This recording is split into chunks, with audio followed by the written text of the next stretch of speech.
Hello students, ഇന്ന് നമ്മൾ redemption എന്നുള്ള ചാപ്റ്ററിൽ അതിൻ്റെ സോഴ്സസിനെ കുറിച്ച് നമ്മൾ ഡിസ്കസ് ചെയ്യാൻ പോകുന്നത്. Sources of redemption of debentures. Okay, debentures redeem ചെയ്യുന്നതിന് ആവശ്യമായ ഫണ്ടിൻ്റെ സോഴ്സസ്, മാർഗങ്ങളാണ് നമ്മൾ, ധനാഗമ മാർഗങ്ങളാണ് നമ്മൾ ഇതിനെക്കുറിച്ച് ഡിസ്കസ് ചെയ്യാൻ പോകുന്നത്. Out of fresh issue shares of debentures, അതായത് ഈ ഡിബഞ്ചറിൻ്റെ ക്യാഷ് കൊടുക്കാൻ വേണ്ടി പുതിയ ഷെയർ ഇഷ്യൂ ചെയ്യുക അല്ലെങ്കിൽ പുതിയ ഡിബഞ്ചർ ഇഷ്യൂ ചെയ്യുക. Okay, by utilisation of part of ക്യാപിറ്റലിൻ്റെ പാർട്ട് ഉപയോഗിച്ചിട്ട് അത് റിഡീം ചെയ്യാം. ബൈ യൂട്ടിലൈസേഷൻ ഓഫ് പ്രോഫിറ്റ് ഉപയോഗിച്ച് റിഡീം ചെയ്യാം. By conversion of conversion into shares or debentures, shares ആയിട്ടോ വേറെ ഡിബഞ്ചേഴ്സ് ആയിട്ടോ കൺവേർട്ട് ചെയ്യാം. Out of proceeds from sale of fixed asset വിറ്റ് കിട്ടുന്ന എമൗണ്ട് ഉപയോഗിച്ചിട്ട് റിഡീം ചെയ്യാം. ഇങ്ങനെ 5 തരത്തിലുള്ള സോഴ്സസ് ആണ് പറഞ്ഞിരിക്കുന്നത്. Fresh issue shares or debentures, utilization of part of capital, utilization of profits, conversion into shares or debentures, out of proceeds from sales of fixed assets. ഇതാണ് കേട്ടോ. ഓക്കെ, ഒന്നുകൂടി ഉണ്ട്. By purchase of own debentures, സ്വന്തം debentures purchase ചെയ്തുകൊണ്ട് നമുക്ക് അതിൻ്റെ ഇത് ചെയ്യാം. പിന്നെ നമ്മൾ ഇനി ഡിസ്കസ് ചെയ്യുന്നത് there are 6 cases on the base of terms of issue and redemption of debentures. അതായത് ഡിബഞ്ചേഴ്സ് റിഡീം ചെയ്യുന്നത് ഇഷ്യൂ ആയിട്ട് ബന്ധപ്പെടുത്തി വരുമ്പോൾ 6 കേസസ് ഉണ്ട്. ഈ 6 കേസസിൽ issued at par, redeemable at par. കഴിഞ്ഞ വർഷം നമ്മൾ ഇഷ്യൂ ഓഫ് ഡിബഞ്ചേഴ്സ് എന്നുള്ള ചാപ്റ്റർ പഠിച്ചപ്പോൾ അതിൽ നമ്മൾ ഇതിനെ സൂചിപ്പിച്ചിട്ടുണ്ടായിരുന്നു. അതും നമുക്ക് ഈ വർഷം ആവശ്യമായിട്ട് വരികയാണ്. Issued at par, redeemable at par. അതായത് ഡിബഞ്ചർ ഇഷ്യൂ ചെയ്യുന്നത് ഫേസ് വാല്യൂവിന്, റിഡീം ചെയ്യുന്നത് ഫേസ് വാല്യൂ. ഇപ്പോൾ 100 രൂപയുടെ ഡിബഞ്ചർ ആണെങ്കിൽ ഇഷ്യൂ ചെയ്ത് 100 രൂപയ്ക്ക് തിരിച്ചു കൊടുക്കുന്നതും 100 രൂപ തന്നെ. Then issued at premium, redeemable at par. Issued at premium എന്ന് വെച്ചാൽ ഇഷ്യൂ ചെയ്തപ്പോൾ കൂടുതൽ സംഖ്യ അവരിൽ നിന്ന് വാങ്ങിച്ച് റിഡീം ചെയ്യുമ്പോൾ അവർക്ക് അതിൻ്റെ ഫേസ് വാല്യൂ തന്നെ തിരിച്ചു കൊടുക്കാം. Then issued at discount and redeemable at par. Issued at discount, വില കുറച്ച് കൊടുക്കുക. ദെൻ റിഡീമബിൾ അറ്റ് പാർ, അതായത് വാങ്ങാൻ ആളില്ലാതെ വരുമ്പോൾ ഡിസ്കൗണ്ടിന് ഇഷ്യൂ ചെയ്യും. അത് കമ്പനിക്ക് നഷ്ടമാണ്. പക്ഷേ കമ്പനിക്ക് നഷ്ടം വന്നതുകൊണ്ട് കമ്പനിക്ക് ഫണ്ട് കിട്ടാൻ വേണ്ടി ചിലപ്പോൾ കമ്പനി ഡിസ്കൗണ്ട് ഡിബഞ്ചർ ഇഷ്യൂ ചെയ്തെന്ന് വരും. അപ്പോൾ issued at discount, redeemable at par. Then issued at par, redeemable at premium. അടുത്ത് 4ാമത്തെ കേസാണ് ഇഷ്യൂഡ് അറ്റ് പാർ. ഫേസ് വാല്യൂവിന് ഇഷ്യൂ ചെയ്യുക, അതേസമയത്ത് റിഡീം ചെയ്യുന്നത് കൂടുതൽ വിലയ്ക്ക് റിഡീം ചെയ്യാം. റീപേയ്മെൻറ്റ് ഇപ്പോൾ 100 രൂപയ്ക്ക് ഇഷ്യൂ ചെയ്തിട്ട് 110 രൂപയ്ക്ക് റിഡീം ചെയ്യാം. 110 രൂപ തിരിച്ചു കൊടുക്കുക. 100 രൂപ ആദ്യം വാങ്ങിക്കുക, ഇഷ്യൂ ചെയ്യുന്ന സമയത്ത് അത് തിരിച്ചു കൊടുക്കുന്ന സമയത്ത് 100 രൂപയേക്കാൾ കൂടുതൽ വില കൊടുക്കുക.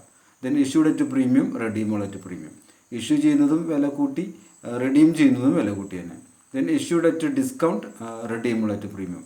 ഇവിടെ വരുമ്പോൾ കമ്പനിക്ക് 2 നഷ്ടം വരുന്നുണ്ട്. ഷെയർ ഇഷ്യൂ ചെയ്യുന്ന സമയത്ത് ഡിസ്കൗണ്ട് നഷ്ടം വരുന്നുണ്ട്, റിഡീം ചെയ്യുന്ന സമയത്ത് പ്രീമിയത്തിലായതുകൊണ്ട് നഷ്ടമുണ്ട്. ഇപ്പോൾ ഉദാഹരണത്തിന് 100 രൂപയുടെ ഡിബഞ്ചർ 90 രൂപയ്ക്ക് ഇഷ്യൂ ചെയ്യുക, അപ്പോൾ 10 രൂപ നഷ്ടം വരുന്നുണ്ട്.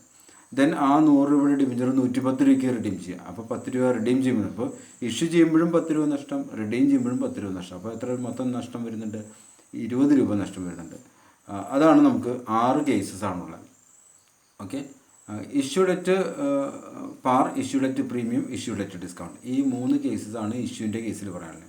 ദെൻ റിഡീമബിൾ അറ്റ് പാർ 3 കേസിൽ പറഞ്ഞു. Then redeemable at premium. ഇനി റിഡീമബിൾ അറ്റ് ഡിസ്കൗണ്ട് വരില്ല, കാരണം ആരും അത്തരം കേസിൽ വാങ്ങാൻ തയ്യാറാവില്ല. അപ്പോൾ 100 രൂപ ഇപ്പോൾ നിങ്ങൾ 100 രൂപ അടയ്ക്കണം, തിരിച്ച് തരുമ്പോൾ നിങ്ങൾക്ക് 100 രൂപ തരില്ല, 90 രൂപ തരുള്ളൂ എന്ന് പറഞ്ഞാൽ ആരും തന്നെ കടം തരാൻ തയ്യാറാവില്ല. അപ്പോൾ അതുകൊണ്ട് റിഡീമബിൾ അറ്റ് ഡിസ്കൗണ്ട് നമുക്ക് മാറ്റി നിർത്തിക്കൊണ്ട് ചിന്തിക്കാവുന്നതാണ്. ഓക്കെ, ഇനി അതിൻ്റെ എൻട്രീസാണ് നമുക്ക് നോക്കേണ്ടത്. Issued at par, redeemable at par. അപ്പോൾ അതിന് വരുമ്പോൾ ആദ്യം ഇഷ്യൂ ചെയ്യുന്ന സമയത്ത് എന്തായിരിക്കും എൻട്രി വരിക? ഇഷ്യൂഡ് അറ്റ് പാർ ബാങ്ക് അക്കൗണ്ടിൽ ഡിബഞ്ചേഴ്സ്, സാധാരണ നോർമൽ എൻട്രി. ഇനി റിഡംഷൻ്റെ സമയത്ത് ഇത് ഇഷ്യൂ ചെയ്യുന്ന സമയത്തും റിഡംഷൻ നടത്തേണ്ട സമയത്തും 2 സമയങ്ങളിൽ നടക്കുന്ന എൻട്രീസാണ് നമ്മൾ എഴുതുന്നത്. Amount due on redemption, due ആവുന്ന സമയത്ത് debentures account, debenture holders. Okay, then amount paid on redemption, debenture holders account, bank account. ഇതിൽ പിന്നെ വേറെ പ്രത്യേകിച്ച് പ്രശ്നങ്ങളൊന്നുമില്ല, സാധാരണ ഒരു സിറ്റുവേഷനാണ്. Then issued at premium, redeemable at par. അപ്പോൾ പ്രീമിയത്തിൽ ഇഷ്യൂ ചെയ്യുക, അപ്പോൾ bank account at to debentures, to security premium reserve account. Okay, redeem ചെയ്യുമ്പോൾ ഡ്യൂ ആകുന്ന എൻട്രി അത് സെയിം ആണ്. ഡിബഞ്ചേഴ്സ് അക്കൗണ്ടിൽ debenture holders, then debenture holders അക്കൗണ്ടിലിട്ട് bank account. Then issued at discount, redeemable at par. Issued at discount, redeemable at par. അതെന്താ അങ്ങനെ വരുമ്പോൾ വരുന്ന വെച്ചിട്ടുണ്ടെങ്കിൽ ഇഷ്യൂ ചെയ്യുന്ന ഡിസ്കൗണ്ട്, അപ്പോൾ bank account at discount on issue shares, debentures account at to debentures. Then amount due on redemption. Amount due on redemption എന്ന് പറയുമ്പോൾ അതിൻ്റെ ഇതൊന്ന് മാറ്റി വെക്കാം. അതിൻ്റെ നമ്പർ മാറിക്കിടക്കായിരുന്നു. Okay, amount due on redemption, debentures account, debenture holders account, bank account. ഈ 3 സിറ്റുവേഷൻ്റെ entry പറഞ്ഞു. അതിൽ 3 സിറ്റുവേഷനിലും റിഡംഷൻ്റെ എൻട്രിയും അതിൻ്റെ ഡ്യൂ ആകുന്ന എൻട്രിയും പേയ്മെൻറ്റും സെയിം ആയിരിക്കും. ഓക്കെ, ഇപ്പോൾ നോക്കാം. ആദ്യത്തെ കേസിൽ ഡിബഞ്ചേഴ്സ് അക്കൗണ്ട് ഇട്ടിട്ട് ഡിബഞ്ചർ റോളേഴ്സ് അക്കൗണ്ട് ബാങ്ക്. രണ്ടാമത്തെ കേസിൽ ഡിബഞ്ചേഴ്സ് അക്കൗണ്ട് ഇട്ടിട്ട് ഡിബഞ്ചർ റോളേഴ്സ് അക്കൗണ്ട് ബാങ്ക്. മൂന്നാമത്തെ കേസിൽ ഡിബഞ്ചേഴ്സ് അക്കൗണ്ട് ഇട്ടിട്ട് ഡിബഞ്ചർ റോളേഴ്സ് അക്കൗണ്ട് ബാങ്ക്. കാരണം സെയിം ആവുള്ള കാരണം റെഡീമബിൾ ആയിട്ട് പാറായിരുന്നു. ഓക്കെ, ഇഷ്യൂ ചെയ്യുന്ന സമയത്ത് മാത്രമേ എൻട്രി വ്യത്യാസം ഉണ്ടായിരുന്നുള്ളൂ. ഇനി അടുത്ത കേസ് വരുമ്പോഴാണ് മാറ്റങ്ങൾ വരുന്നത്.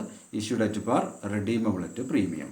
അപ്പോൾ നമ്മൾ റെഡീമബിൾ അറ്റ് പ്രീമിയം എന്ന് വെച്ചാൽ ഇപ്പോൾ തന്നെ കമ്പനി പറയാണ് നിങ്ങൾക്ക് ഡിബഞ്ചറിൻ്റെ വില കൂടുതൽ തരും. ഇഷ്യൂ ചെയ്യുന്ന സമയത്ത് തന്നെ കമ്പനിക്ക് അറിയാം റിഡീം ചെയ്യുമ്പോൾ ഉണ്ടാകുന്ന നഷ്ടം. അപ്പോൾ ആ നഷ്ടം റെഡീമബിൾ അറ്റ് പ്രീമിയം ആണെങ്കിൽ loss on issue of debentures നമ്മളൊരു അക്കൗണ്ട് നമ്മൾ പുതിയതായിട്ട് ക്രിയേറ്റ് ചെയ്യേണ്ടത്. അപ്പോൾ ഇഷ്യൂ ചെയ്യുന്ന സമയത്ത് ആ എൻട്രിയിൽ നമ്മൾ എഴുതണം bank account loss on issue of debentures account to debentures to premium on redemption account. അപ്പോൾ ഇഷ്യൂഡ് അറ്റ് പാർ എന്നൊരു bank account face value loss. ഇപ്പോൾ 100 രൂപയുടെ ഡിബഞ്ചർ 110 രൂപയ്ക്ക് റിഡീം ചെയ്യും എന്ന് പറയുമ്പോൾ bank account 100, loss on issue debentures account 10, to debentures 100, to premium redemption account 10 രൂപ നമ്മൾ റെക്കോർഡ് ചെയ്യേണ്ടി വരും. അപ്പോൾ റിഡീം ചെയ്യുന്ന സമയത്ത് ഉണ്ടാകുന്ന പ്രീമിയം ഇഷ്യൂ ചെയ്യുന്ന സമയത്ത് നമ്മൾ റെക്കോർഡ് ചെയ്യണം. അതിനെയാണ് നമ്മൾ ലോസ് ഓൺ ഇഷ്യൂ ഡിബഞ്ചേഴ്സ് അറിയാം. ഓക്കെ, ഇനി amount due on redemption, debentures account premium redemption account to debenture holders debenture holders account bank. അപ്പോൾ നേരത്തെ എഴുതിയ ഡ്യൂ ആകുന്ന എൻട്രിയിൽ നിന്ന് എന്താ കൂടുതലുള്ള പ്രീമിയം റിഡംഷൻ എന്നുള്ള എൻട്രിയാണ് കൂടുതൽ.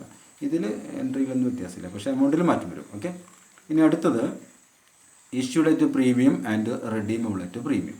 ഇവിടെ ഇഷ്യൂ ചെയ്യുന്ന സമയത്ത് ലാഭമുണ്ട്, റിഡീം ചെയ്യുന്ന സമയത്ത് നഷ്ടമുണ്ട്. അപ്പോൾ നഷ്ടം ഉണ്ടെങ്കിൽ റിഡീം ചെയ്യുന്ന സമയത്ത് നഷ്ടമുണ്ടെങ്കിൽ loss on issue of debentures നമ്മൾ എഴുതിയിരിക്കണം നിർബന്ധമായിട്ട്. ഓക്കെ, ബാങ്ക് അക്കൗണ്ട് പ്രീമിയം ഉൾപ്പെടെയുള്ള എമൗണ്ടാണ് ഇതിൽ എഴുതേണ്ടത്.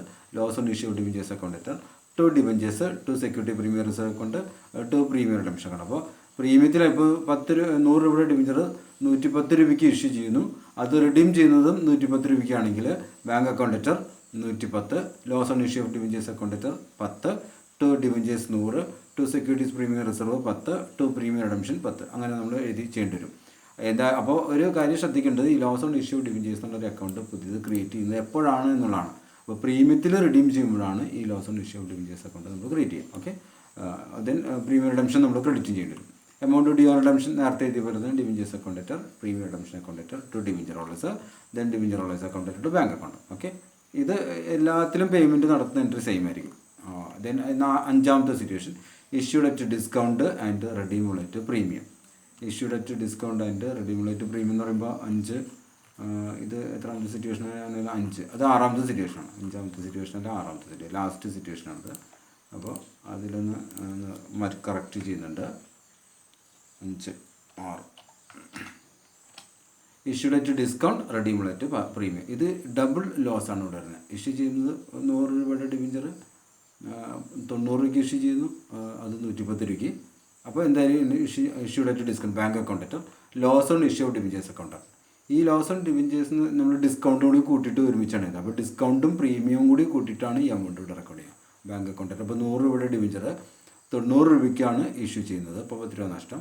അത് 110 രൂപയ്ക്കാണ് റിഡീം ചെയ്യുന്നത്, അവിടെയും 10 രൂപ നഷ്ടം വരും. അപ്പോൾ bank account 90, loss on issue of debentures account discount 10, premium redemption 10. അങ്ങനെ നമ്മൾ 20 രൂപ ഇവിടെ എഴുതണം. ടു ഡിബഞ്ചേഴ്സ് 100 എഴുതും, ടു പ്രീമിയം റിഡംഷൻ 10 എഴുതും. ഓക്കെ, പിന്നെ എമൗണ്ട് ഡ്യൂ ഓൺ റിഡംഷനിൽ debentures account premium redemption account to debenture holders, ഇത് 100, ഇത് 10, 110 എഴുതേണ്ടി വരും. Debenture holders account bank account 110 രൂപ നമ്മളിവിടെ റെക്കോർഡ് ചെയ്യും. ഇതാണ് നമ്മുടെ ഈ ഇഷ്യൂ ആൻഡ് റിഡംഷൻ. ഇഷ്യൂ ചെയ്യുന്ന സമയത്ത് തന്നെ റിഡംഷൻ്റെ ആ ഒരു സിറ്റുവേഷൻ കൂടി ഉൾപ്പെടുത്തിക്കൊണ്ട് അങ്ങനെ ഒരു 6 കേസസ് നമ്മളിവിടെ പറയുന്നുണ്ട്. യൂട്ടിലൈസേഷൻ, റിസർവ്സ്, അപ്പോൾ സോഴ്സസ് ഉൾപ്പെടെ. Okay, thank you. ഈ എൻട്രീസ് കൃത്യമായിട്ട് പഠിച്ചിട്ട് കാണാതെ പഠിച്ചാൽ കുഴപ്പമില്ല.